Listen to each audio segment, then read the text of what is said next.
2 आदमी पूरी यूनिट को हमारे को हैंडल कर लेते हैं। मतलब 4 लोगों का जो काम है कम से कम एक ही आदमी कर सकता है, तो मतलब इससे कॉस्टिंग भी काफी कम है, लेबर कॉस्ट कम होती है। और आज मैं उस स्थिति में हूँ कि मेरा काम एकदम बिल्कुल ठीक चल रहा है। कोई 80 रुपए किलो से भी शुरुआत करते हैं लोग। मतलब 80 रुपए में शुरुआत कर सकते हैं। नमस्कार किसान भाइयों, स्वागत है आपका वर्मी कंपोस्टिंग की नई वीडियो में। आज आए हुए हैं मृदा यस ऑर्गेनिक्स जो बंगला पोटरी जिला बुलंदशहर में है। और पहली वीडियो जो मैंने बनाई थी उसमें आपने बहुत सारा प्यार दिया, उसमें बहुत सारे लोगों ने क्वेश्चन भी पूछे कि यदि आपको वर्मी कंपोस्टिंग शुरू करनी है तो आप अपने छोटी सी जगह पर इसको स्टार्टअप कैसे कर सकते हैं, कौन कौन सी आपको सावधानी रखने की जरूरत है और इसको शुरुआत करने के लिए कौन कौन से आवश्यक चीजें आपको जरूरी हैं। आज हम उसी के बारे में इस वीडियो में बात करेंगे।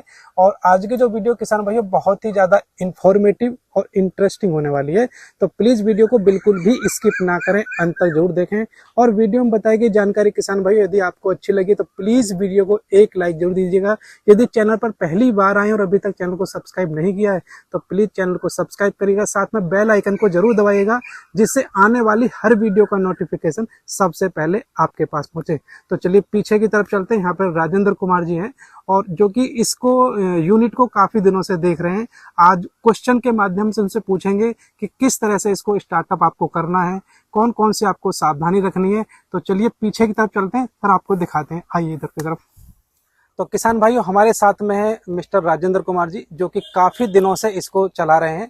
तो आज हम सबसे पहले इंट्रोडक्शन से इसकी शुरुआत करेंगे। जी राजेंद्र जी, सबसे पहले आप लोग ऑडियंस को हमारे को अपना इंट्रोडक्शन बताइए कि कहाँ पर आपकी पोस्टिंग ये चल रही है फार्मिंग।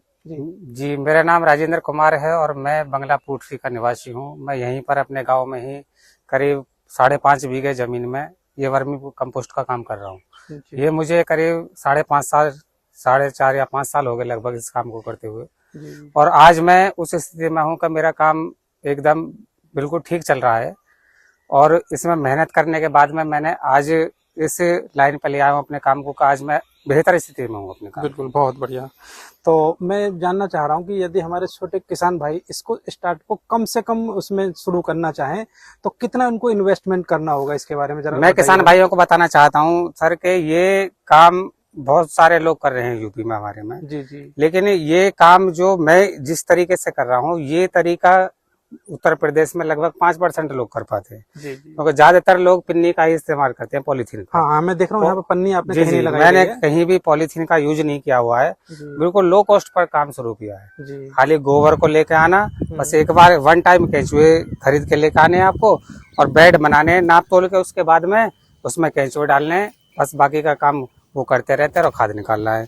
लेकिन कुछ लोग ऐसे होते हैं जो पॉलीथीन का इस्तेमाल करते हैं और बहुत सारी ईंटों का इस्तेमाल करते हैं और बहुत सारी कॉस्ट आ जाती है उनकी। हाँ, लेकिन तो मैं मानता हूँ थोड़ी ज्यादा हो जाती है। लेकिन मेरा जो काम है ये बिल्कुल लो कॉस्ट है, बिल्कुल लो कॉस्ट। लो कॉस्ट से मैंने बिल्कुल स्टार्ट किया है इसे। और जो किसान ये कहते हैं कि बहुत सारा पैसा इन्वेस्टमेंट होता है इस चीज में, ऐसा नहीं है। यहाँ पे कम से कम पैसे में इसकी शुरुआत कर सकते हैं मेरे किसान भाई। जी। तो थोड़ी सी हमें इसकी प्रोसेस के बारे में बताइए कि जैसे शुरुआत में इसको मतलब खाद बनाने की क्या क्या प्रोसेस रहती है, इसके बारे में थोड़ा सा बताइए। सबसे पहले आपके पास अपनी जमीन है तो उसे बिल्कुल लेवल करवा लीजिए। बिल्कुल, लेवल करवाने के बाद में आप गोबर की व्यवस्था कर लीजिए। सबसे मेन काम है आपका रॉ मटेरियल। जी। तो हमारा रॉ मटेरियल गोबर है। जी। गोबर की व्यवस्था करने के बाद में आपको वो फैलाना पड़ता है। फैलाने के बाद में उस पर पानी का छिड़काव करना पड़ता है कम से कम 2 या 3 दिन। फिर उसके बाद में उसको उलट पुलट करना पड़ता है। जी। कटाई करनी पड़ती है उसकी, क्योंकि हमारे जो गोबर लेकर आते हैं उसमें मीथेन गैस होती है। अब मीथेन गैस को खत्म करने के लिए उससे फैलाने के बाद में उसे काट मारते हैं उसमें, तब जाके मीथेन गैस और उसकी गर्मी खत्म होती है गोबर। फिर उसको जब वो केंचुए के लिए बिल्कुल तैयार हो जाता है, तैयार होने के बाद में हम इस तरीके से बेड लगाते हैं। ऐसे बेड लगाने के बाद में जब उसमें केंचुए डालते हैं, हम केंचुए डालने के बाद में हम इन केलों के पत्ते से ढक देते हैं। केले के पत्ते ना हो या ईख की पराली हो या धान की पराली हो, उसका भी इस्तेमाल कर सकते हैं। जी। मतलब ज्यादा खर्चा कोई बात नहीं है, कोई ऐसा खर्चा नहीं है, ये बिल्कुल लो कॉस्ट है एकदम। जी। अच्छा, आप यहाँ पर ये जो कर रही हैं इस टाइम पे ये क्या प्रोसेस चल रहा है? ये प्रोसेस ये है सर, कई टेम्परेचर हो रहा है, जून का महीना है, टेम्परेचर ज्यादा है। टेम्परेचर ज्यादा होने की वजह से इसमें थोड़ी हीट गर्मी बन जाती है। तो उस गर्मी को खत्म करने के लिए इसे हमारी पंजी होती है, एक ये औजार है हमारे पास, इससे उलट पुलट कर देते हैं। उलट पुलट करने के बाद में जो भी इसमें टेम्परेचर बनता है वो खत्म हो जाता है, वो कैंचुए के लिए फिर पर्याप्त स्थिति आ जाती है। जी जी जी। तो अब ये जो लगभग इसको तैयार होने में कितना समय माने लगभग तैयार होने हमारे यहाँ पर सर इसको तैयार होने में कम से कम 35 या 40 दिन लगते हैं। 35 से 40 दिन लगते हैं। चलिए बहुत बढ़िया। ये पॉलीथीन का जो इस्तेमाल करते हैं वो लोग, उनके पास में 90 दिन का टाइम लगता है उसे, 90 दिन। 70 से 90 दिन का टाइम। अच्छा, मैंने ये भी सुना है जैसे जिसमें पॉलिथीन का प्रयोग करते हैं वो केंचुए कुछ मर जाते हैं, कुछ जैसे आप यहाँ पे जैसे गर्मी ज्यादा पड़े नीचे ले जाएंगे, कुछ ऐसा कुछ है? अगर जो पॉलीथीन बिछी हुई है उस पर अगर आप काम कर रहे हैं, उसमें गर्मी बन गई तो केंचुए को बाहर जाने के लिए रास्ता बन जाएगा। जब उसमें हीट बनेगी, गर्मी पैदा होगी तो केंचुए मारे जाएंगे। लेकिन हमारे यहाँ पर अगर जो गर्मी भी बन जाती है तो केंचुआ साइड में आ जाता है, साइड में या मिट्टी में चला जाता है, वो अपनी जान बचा लेता है। वहाँ पे तो खाली पॉलीथीन पर उसको मरना ही है। जी। अच्छा, वहाँ पर मैं मशीन देख रहा था, एक मशीन खड़ी हुई थी, उस मशीन का क्या प्रयोग करते हैं वहाँ पर? जी, उसका खाद छानने के लिए प्रयोग किया जाता है। अच्छा, छानने के लिए। जी। जो हमारी खाद निकल के जाती है यहाँ से, उसको मशीन के द्वारा छाना जाता है जो।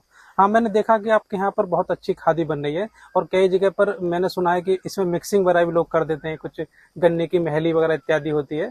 लेकिन यहाँ पर मैं देख रहा हूँ, मैंने खुद कई दिनों बाद देखा, यहाँ पे बहुत अच्छा आपका यहाँ पर है। तो कुछ मिक्सिंग जैसा है नहीं? नहीं, यहाँ पे कोई मिक्सिंग नहीं है जी। जो किसान भाई हमारे पास खाद लेने आते हैं वो अपने पास से कुछ दवाई वगैरह, ट्राइकोडर्मा होता है, उसमें भी बैक्टीरिया होते हैं, वो ट्राइकोडर्मा मिक्स करवा के ले जाते हैं यहीं से। लेकिन हमारा अन्य कोई मिक्सिंग करने का काम नहीं है।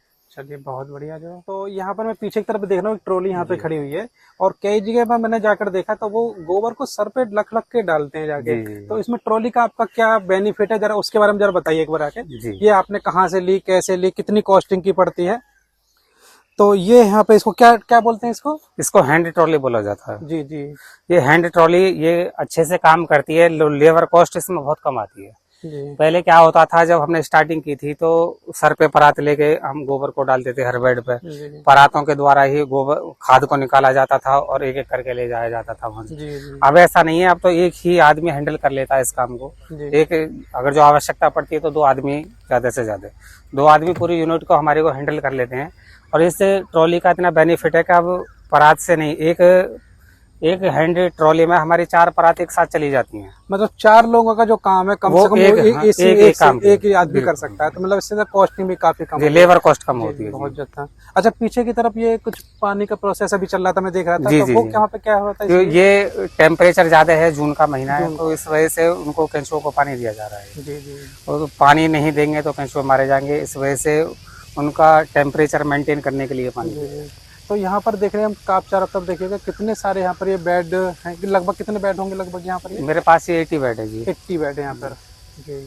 चलिए बहुत बढ़िया लगा आपसे बात करके। तो मैं एक लास्ट क्वेश्चन आपसे पूछूंगा, अगर कॉस्टिंग के बारे में बात करें तो केंचुए की कॉस्टिंग कितने से लोग शुरुआत कर सकते हैं? देखिए आप, ये तो बहुत सारे लोग कर रहे हैं इस काम को। कोई 80 रुपए किलो से भी शुरुआत करते हैं लोग। मतलब 80 रुपए में शुरुआत कर सकते हैं? लेकिन 80 रुपए में किसान भाई चाहे तो इसे 80 रुपए में शुरुआत कर सकता है। 80 रुपए में 1 किलो केंचुआ से शुरुआत कर सकता है, लेकिन वो लोगों ने ये भ्रम फैला रखा है। अच्छा अच्छा अच्छा। ये सब कस्टमर्स के अंदर भ्रम पैदा कर दिया है कि जी हमारे पास 80 रुपए किलो केंचुए हैं, आप ले जाइए। लेकिन वो गलत है जी। वो 80 रुपए किलो में किसान संतुष्ट तो हो जाएगा वहां से, लेकिन वो खाद ज्यादा देंगे, केंचुआ कम देंगे। अच्छा, केंचुए कम होंगे। जी जी जी जी। हाँ, तो आपके यहाँ पर जो जी हमारे पास जो अच्छी क्वालिटी में और ज्यादा केंचुओं की जो संख्या है वो मेरे पास मिलेगी, बशर्ते उसकी कॉस्ट थोड़ी ज्यादा हो जाएगी। हम अपने यहाँ पर 150 रुपए किलो से 200 रुपए किलो तक केंचुआ देते हैं। जी जी जी। लेकिन उन केंचुओं की जो संख्या होती है 1000 से जो 2000 तक होती है। बिल्कुल बिल्कुल। अब किसान ये भ्रम में रहता है कि जी वहाँ पे तो कम पैसों में मिल रहा है, लेकिन वो ये नहीं जानते लोग, कह रहे वहाँ पे किलो के हिसाब से लेकर आ रहे हो, आप गिनोगे तो नहीं। हाँ, बिल्कुल गिन तो जाएंगे नहीं वो। जी जी, आपने बहुत ही सही बात बताई। तो किसान भाइयों को ये बात भी समझनी चाहिए कि हमेशा इस चीज को ना देखें कि वो लो क्वालिटी, मतलब लो पेमेंट दे रहे हैं, मतलब कम पैसे में दे रहे हैं तो वो अच्छी चीज होगी। उसमें ये बात सही है कि उसमें मिट्टी के साथ इनको तोड़ा जाता है, तो उसमें केंचुए की जो मात्रा होती है वो कम होगी। तो इसलिए जरूरी है कहीं अच्छी वर्मी कंपोस्ट यूनिट पर आप जाएं और वहां पर जाके पूरी जानकारी लें। और जानकारी यदि आपको ज्यादा लेनी है तो राजेंद्र कुमार जी का जो नंबर है आपको नीचे यहाँ पर दिखाई दे रहा होगा, आप यहाँ भी देख सकते हैं, और डिस्क्रिप्शन में जाके इनके यूनिट का पूरा एड्रेस है। यदि आपको कोई जानकारी लेनी है और कोई सवाल पूछना है तो आप राजेंद्र जी और दूसरे पार्टनर के हेमंत कुमार जी, आप दोनों से डायरेक्ट कांटेक्ट कर सकते हैं और कोई भी जानकारी ले सकते हैं और अपने सेटअप को स्टार्ट कर सकते हैं। तो किसान भाइयों, मैं उम्मीद करता हूं आज इस वीडियो के माध्यम से आपने कुछ ना कुछ नया सीखा होगा।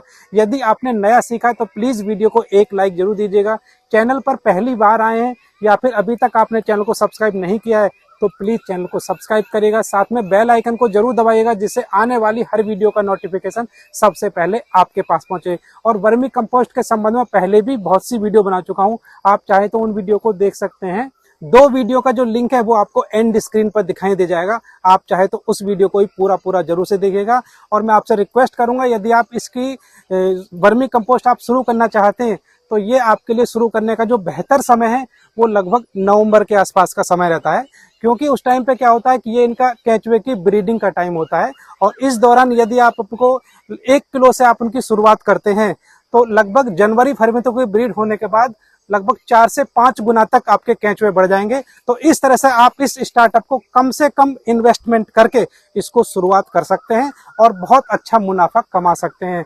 तो फिलहाल इस वीडियो में सिर्फ इतना ही, मिलते हैं नई वीडियो में नई जानकारी के साथ। तब तक आप सभी को मेरा नमस्कार। जय जवान जय किसान।